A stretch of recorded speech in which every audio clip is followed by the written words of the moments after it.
ಜ್ಞಾನಪೂರ್ಣ ಜಗಂಜ್ಯೋತಿ ನಿರ್ಮಲವಾದ ಮನವೇ ಕರ್ಪೂರದಾರತಿ. ಜ್ಞಾನಪೂರ್ಣ ಜಗಂಜ್ಯೋತಿ ನಿರ್ಮಲವಾದ ಮನವೇ ಕರ್ಪೂರದಾರತಿ. ಅನುದಿನ ಗುರುವಿನೊಳನು ಗೂಡಿ ಭಕ್ತಿಯಲಿ, ಅನುದಿನ ಗುರುವಿನೊಳನು ಗೂಡಿ ಭಕ್ತಿಯಲಿ, ಜನನ ಮರಣ ರಹಿತ ಜಂಗಮಕ್ಕೆ ಬೆಳಗಿರಿ.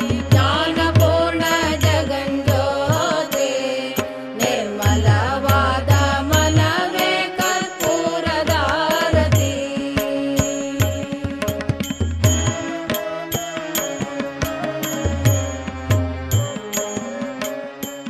ಮುಚ್ಚಿಗೆ ಮಲ್ಚಿಂಗ್. ನೀವು ಸಸ್ಯ ಸಂರಕ್ಷಣೆ ಮಾಡ್ಕೊಬೇಕು, ರೋಗ ನಿರೋಧಕ ಮಾಡಬೇಕು, ಬಂದಂಥ ರೋಗವನ್ನು ತಡಿಬೇಕು ಅಂದಾಗ ಮುಖ್ಯವಾಗಿ ಮೊದಲನೇದು ಮುಚ್ಚಿಗೆ, ಹೊದಿಕೆ.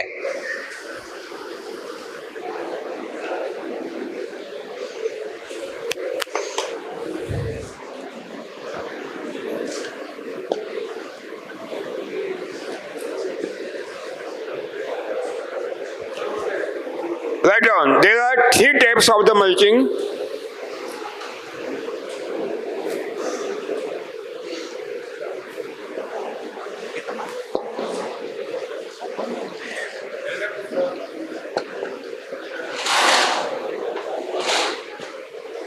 Number 1, soil mulching.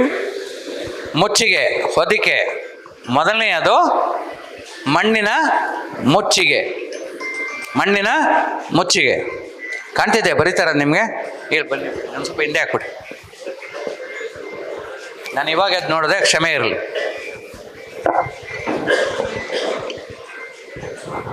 Second, straw mulching. ಏನು ಹಂಗೆ ಹೋಗ್ತಿದ್ರು? ಇಲ್ಲಿ ಬಿಚ್ಚಪ್ಪ ಇಲ್ಲಿ. Number 1, soil mulching. ಮೊದಲನೇದು ಮಣ್ಣಿನ ಹೊದಿಕೆ. Number 2, straw mulching. ಎರಡನೇದು ಒಣ ಹೊದಿಕೆ. And number 3, live mulching. ಮೂರನೇದು ಸಜೀವ ಹೊದಿಕೆ. ಮಣ್ಣಿನ ಹೊದಿಕೆ, ಒಣಕ್ಕೆ ಹೋಗುತ್ತಲ್ಲ ಒಣ ಹೊದಿಕೆ. ಮೂರನೇದು ಬಂದು ಸಜೀವ, ಜೀವಂತ ಹೊದಿಕೆ.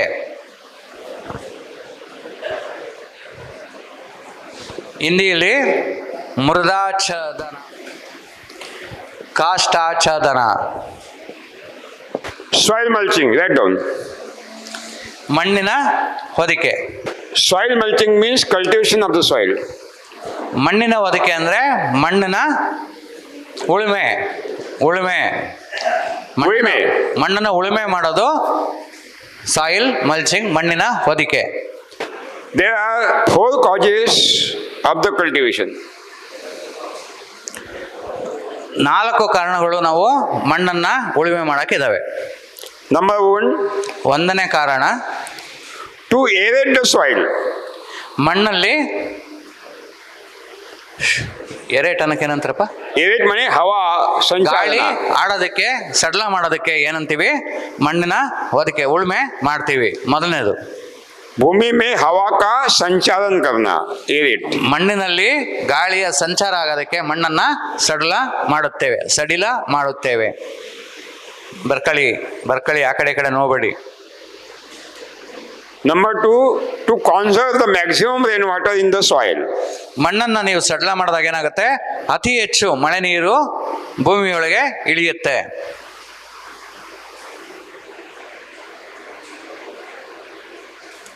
To absorb the maximum rainwater in the soil. That is the second cause.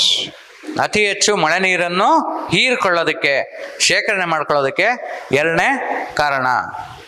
Number 3, ಮೂರನೇದು to restrict the soil water trans evaporation losses. ನೀರು ಆವಿಯಾಗೋದನ್ನು ತಡೆಯೋದಕ್ಕೆ ಅತಿ ಮುಖ್ಯವಾಗಿ ಮಣ್ಣನ್ನು ಸಡಿಲ ಮಾಡೋದ್ರಿಂದ ರಕ್ಷಣೆ ಆಗುತ್ತೆ. भूमि के सतह पर क्रैक होते हैं. The cracks are appeared on the soil surface and maximum water is going into atmosphere by transpiration, we have stopped that. ನೀವು ಯಾವಾಗ ಈ ಉಳುಮೆ ಮಾಡ್ತೀರಿ, ಗಟ್ಟಿ ಭೂಮಿಯಲ್ಲಿ ಅಥವಾ ಇದ್ರೊಳಗೆ ಆಗುವಂಥ ಬಿರುಕುಗಳು ಹೊಡೆಯುತ್ತವೆ.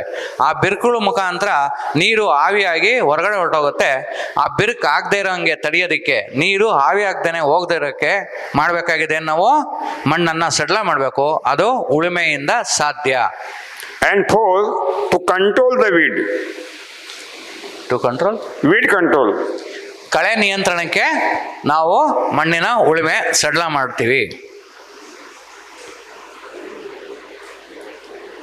Why we have to irrigate the soil? Why we have to conserve the rainwater? Because the microorganisms and roots want oxygen and water vapor. So we have to irrigate the soil and conserve the rainwater. ನಾವು ಯಾವ ಕಾರಣಕ್ಕೆ ಭೂಮಿಯಲ್ಲಿ ಗಾಳಿ ಆಡೋದಕ್ಕೆ ಮಾಡಬೇಕು, ಒಂದನೇದು. ಎರಡನೇದು, ನಾವು ಈ ಬಿರುಕಾಗ್ದೇ ನೀರು ಬಾಷ್ಪೀಕರಣನ ತಡಿಬೇಕು. ಅದಕ್ಕೆ ಮುಖ್ಯವಾದ ಕಾರಣ, ಭೂಮಿಯಲ್ಲಿರೋಂಥ ಸೂಕ್ಷ್ಮಾಣು ಜೀವಿಗಳಿಗೆ ನೀರಿನ ಅವಶ್ಯಕತೆ ಇದೆ. ಹಾಗಾಗಿ ನೀರು ಆವಿಯಾಗೋದನ್ನು ತಡೆದ್ವಿ ಅಂದರೆ ನೀರಿನ ತೇವಾಂಶ ಭೂಮಿಲೇ ಇರುತ್ತೆ, ಅವಾಗ ಸಿಗುತ್ತೆ. ಎರಡನೇದಾಗಿ, ಸೂಕ್ಷ್ಮಾಣು ಜೀವಿಗಳಿಗೆ ಆಮ್ಲಜನಕ, ಗಾಳಿಯ ಅವಶ್ಯಕತೆ ಇದೆ ಉಸಿರಾಟ ಮಾಡೋದಕ್ಕೆ. ಮಣ್ಣನ್ನು ಸಡಿಲ ಮಾಡಿದಾಗ ಈ ಗಾಳಿ ಮಣ್ಣೊಳಗೆ ಪ್ರವೇಶ ಮಾಡುತ್ತೆ, ಈ ಸೂಕ್ಷ್ಮ ಜೀವಾಣುಗಳಿಗೆ ಗಾಳಿ ದೊರಕುತ್ತೆ, ಅದು ಹೆಚ್ಚೆಚ್ಚು ಕೆಲಸ ಮಾಡೋದಕ್ಕೆ ಅನುಕೂಲ ಆಗುತ್ತೆ. You take the trial, you can take the trial. ನೀವು You cultivate the soil, one plot by harrow. ನೀವು ಪರೀಕ್ಷೆ ಮಾಡ್ಬೋದು. And never plot, don't cultivate the soil. ಒಂದು ತಾಕಲ್ಲಿ ನೀವು ಉಳುಮೆ ಮಾಡಿ, ನೇಗ್ಲು ತಗೊಂಡು ಉಳುಮೆ ಮಾಡಿ, ಇನ್ನೊಂದರೊಳಗೆ ಮಾಡಬೇಡಿ. In rainy season, ಮಳೆಗಾಲದಲ್ಲಿ when there will be rain, you go to the farm. You see that where there is cultivation, no water is dumped. Where there is cultivation, there is no water dumped on the soil. But where there is no cultivation, water is dumped on the soil. That means where there is cultivation, water is percolated maximum in the soil. There is no cultivation, it is not percolated, it is dumped on the soil. ಒಂದು ತಾಕನ್ನ ಉಳುಮೆ ಮಾಡಿ, ಒಂದು ಸೀಳು ಉಳುಮೆ ಮಾಡಿ, ಇನ್ನೊಂದು ಸೀಳು ಅಥವಾ ತಾಕನ್ನು ಏನು ಮಾಡ್ತೀರಿ, ಉಳುಮೆ ಮಾಡೋದನ್ನೇ ಬಿಡಿ. ಮಳೆಗಾಲದಲ್ಲಿ ಮಾಡಿ ಅಂತ ಹೇಳಿದ್ದೀವಿ. ಮಳೆ ಬರುತ್ತೆ, ಯಥೇಚ್ಛ ಮಳೆ ಬರುತ್ತೆ, ಮಳೆ ನಿಲ್ಲುತ್ತೆ.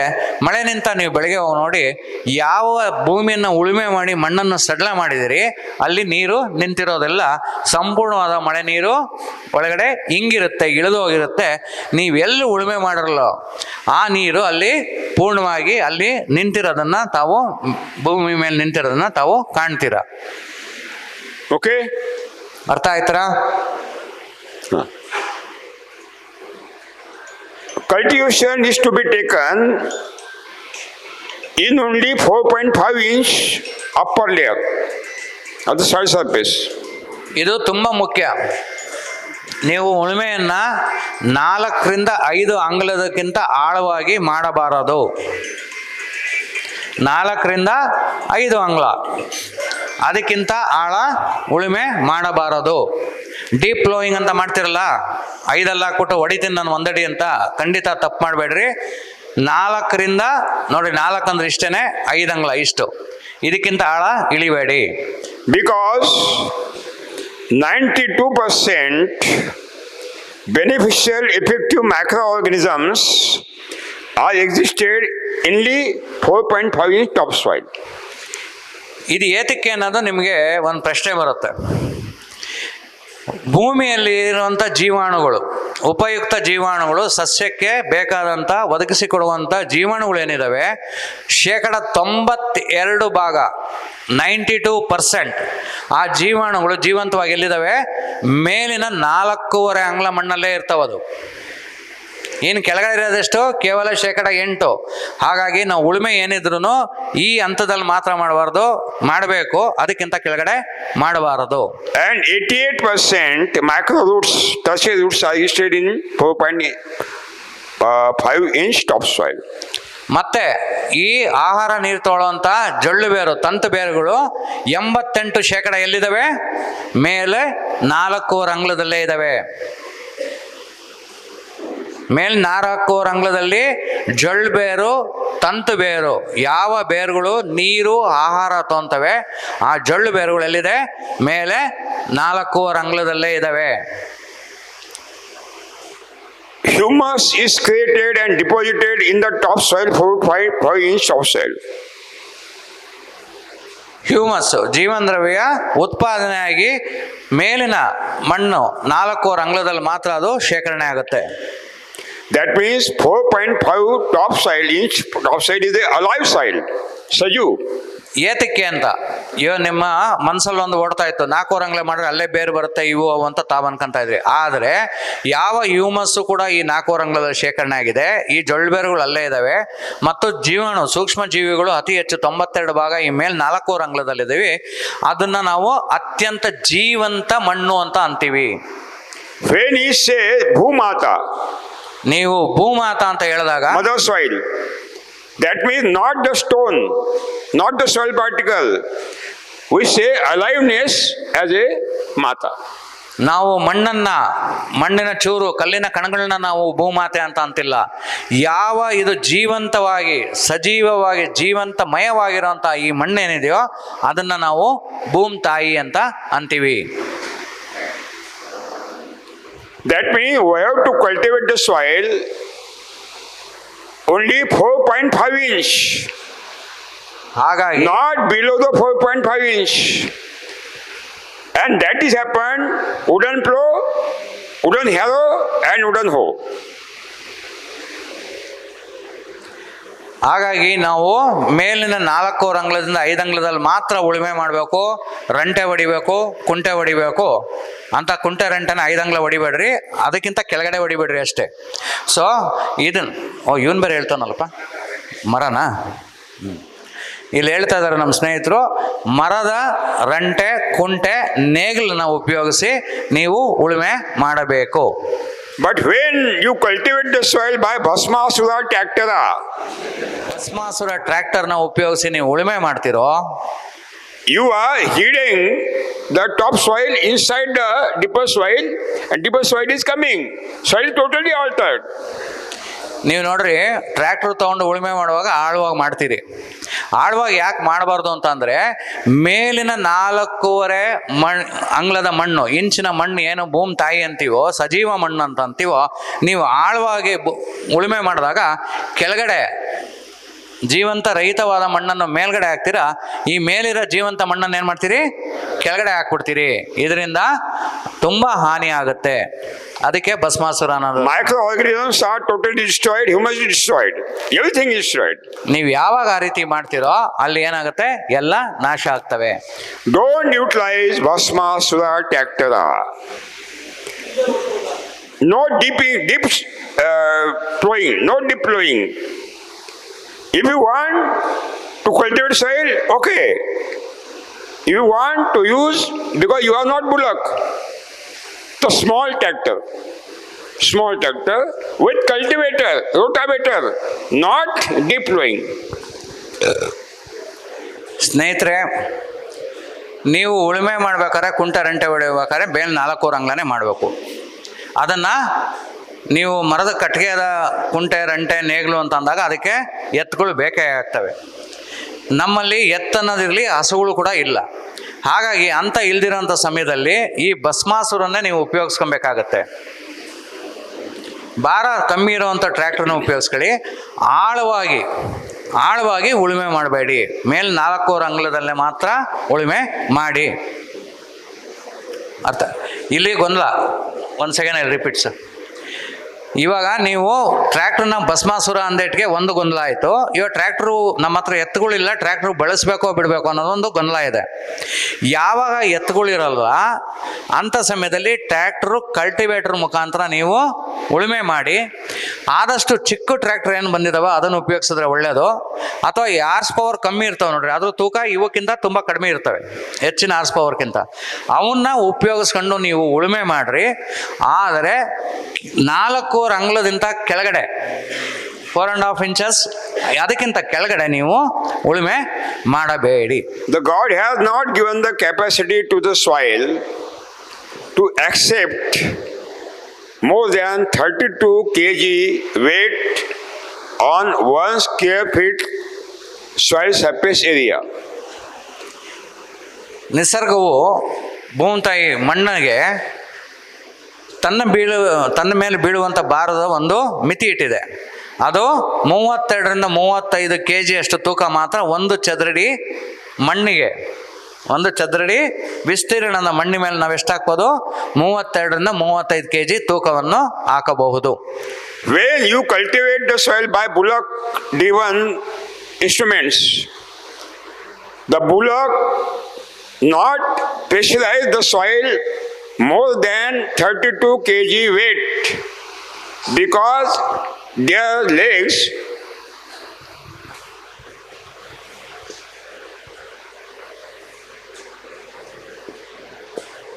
entire body weight is spread out and minimum weight is fallen on the soil. That means when you cultivate the soil by bullock driven wooden plow, you are not pressure the soil more than 32 kg per square feet soil surface area.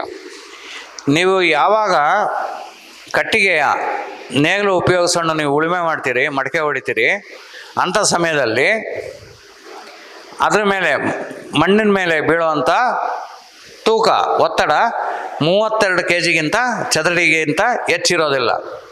ಯಾಕೆಂದರೆ ಎತ್ತಿನ ಶರೀರದ ಪೂರ್ಣವಾದ ತೂಕವು 4 ಕಾಲು ಮತ್ತು ಅದಕ್ಕಿರುವಂಥ ಗೊರಸಿನ 2 ಭಾಗದಲ್ಲಿ ಅವು ಹಂಚಿ ಹೋಗ್ತವೆ. ಹಂಚಿ ಹೋಗೋದ್ರಿಂದ ನಮಗೆ ಬೀಳುವಂಥ ತೂಕ ತುಂಬ ಕಡಿಮೆ ಇರುತ್ತೆ, 30 kg ಪ್ರತಿ ಚದರಡಿಗಿಂತ ಕಡಿಮೆ ಇರುತ್ತೆ. But when you cultivate the soil by tractor, what is the weight of the tractor? How many ton? Prasanna, ನಂಗೆ ಗೊತ್ತಿಲ್ಲ what is the weight? ಉಪಯೋಗಿಸುವಂಥ ಟ್ರ್ಯಾಕ್ಟ್ರು ಕೂತ್ಕೊಳ್ಳ ಆರಾಮೆ.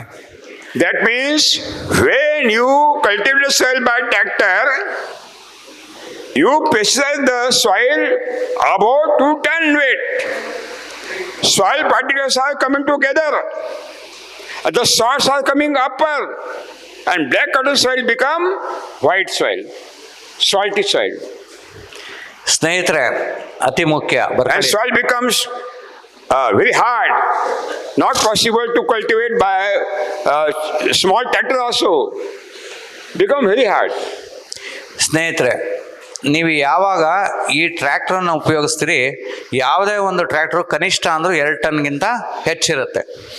ಯಾವಾಗ ನೀವು ಟ್ರ್ಯಾಕ್ಟರನ್ನು ನೀವು ಉಪಯೋಗಿಸ್ತೀರ ನಿಮ್ಮ ಭೂಮಿ ಮೇಲೆ, ಆ ಏನು ವೃತ್ತಾಕಾರದ ಚಕ್ರ ಇದೆ ಅದು ಈ ರೀತಿ ಒಂದು ಭಾಗವಾಗಿ ಅದು ಪೂರ್ಣ ತೂಕನ ಭೂಮಿ ಮೇಲೆ ಬಿಟ್ಕೊಂಡು ಹೋಗುತ್ತೆ. ಈ 2 ಟನ್ನು ಬರೀ 4 ಇದ್ರ ಮೇಲೆ ಅವು ಬಿದ್ದು ಅತಿ ಹೆಚ್ಚು 32 kgಕ್ಕಿಂತ ಹೆಚ್ಚಿನ ತೂಕ ಪ್ರತಿ ಚದರಡಿ ಮಣ್ಣಿನ ಮೇಲೆ ಬಿದ್ದು ಏನಾಗುತ್ತೆ, ಮಣ್ಣನ್ನು ಇಸ್ಕುತ್ತೆ. ಮಣ್ಣನ್ನು ಹಿಂಗೆ ಇಸ್ಕುತ್ತೆ. ಮಣ್ಣನ್ನು ಹಿಂಗೆ ಇಸ್ಕಿದಾಗ ತೇವಾಂಶ ಏನು ಕೆಳಗಡೆ ಇರುತ್ತೆ ಅದು ಮೇಲೆ ಬರುತ್ತೆ. ಆ ತೇವಾಂಶ ಅಥವಾ ನೀರಿನಂಶ ಏನು ಹಿಂಗೆ ಮೇಲೆ ಬರುತ್ತೆ ಅಂಥ ಸಮಯದಲ್ಲಿ ಲವಣಗಳು, ಸಾಲ್ಟ್ಸ್, ಅವನ್ನ ತಂದು ಮೇಲೆ ಬಿಡುತ್ತೆ. ಹಾಗಾಗಿ ನೀವು ದಿನೇ ದಿನೇ ಹೋಗ್ತಾ ನೋಡೋದಂದ್ರೆ ನಿಮ್ಮ ಕಪ್ಪು ಮಣ್ಣು ಮೇಲ್ಗಡೆ ಬಿಳಿಯಾಗಿರುತ್ತೆ. ಅಂದರೆ ಲವಣಾಂಶವನ್ನು ತಂದು ಮೇಲ್ ಬಿಡುತ್ತೆ. ಮತ್ತು ಯಾವಾಗ ಇದು ಒತ್ತು ಬಿಡುತ್ತೆ ಕೆಳಗಡೆ, ಮೇಲ್ಮಣ್ಣು ನಮಗೆ ಸಡ್ಲಾದಂಗೆ ಕಾಣುತ್ತೆ, ಆದರೆ ಕೆಳಗಡೆ ಮಣ್ಣು ಪೂರ್ಣ ಗಡಸಾಗಿರುತ್ತೆ. ಎಷ್ಟು ಗಡಸಾಗುತ್ತೆ ಅಂದರೆ ಮುಂದಿನ ಸಲಿಗೆ ನಾವು ಈ ಸಣ್ಣ ಟ್ರ್ಯಾಕ್ಟರ್ ಅಂತ ನಿಮ್ಗೆ ಏನೇ ಹೇಳಿದ್ವಿ, ಅದನ್ನು ಹಾಕಿದ್ರು ಅದ್ರ ತೂಕ ಅದನ್ನು ಉಳುಮೆ ಮಾಡೋಕ್ಕೆ ಕಮ್ಮಿ ಆಗುತ್ತೆ. ಅರ್ಥ ಆಯ್ತಾ? ಇಸ್ಕದಾಗ ಕೆಳಗಡೆಂತ ಲವಣಾಂಶ ಮೇಲೆ ಬಂದು ಶೇಖರಣೆ ಆಗುತ್ತೆ. ಮುಂದೆ ನಮ್ಮ ಸಸ್ಯಕ್ಕೂ ತೊಂದರೆ ಆಗುತ್ತೆ, ಬೆಳೆಗಳಿಗೂ ಅದು ತೊಂದರೆ ಆಗುತ್ತೆ. समझ में आ गया? Who are having the Bhasmasura tractor? Please up the hand. ಭಸ್ಮಾಸುರರೆಲ್ಲ ಕೈ ತೆಗಿರಿ, ಅಲ್ಲ ಕೈ ಎತ್ತರಿ. Okay. ನೀನು ಎತ್ತಮ್ಮ, ಇಲ್ವಾ? Okay. Your tractor is a Bhasmasura. You are not Bhasmasura. Understood? ನೀವಲ್ವಂತೆ, ಕ್ಷಮೆ ಇರಲಿ, ನೀವಂತೆ ಭಸ್ಮಾಸುರರು, ನಿಮ್ಮ ಟ್ರ್ಯಾಕ್ಟರು ಭಸ್ಮಾಸುರ ಅಂತೆ. Okay.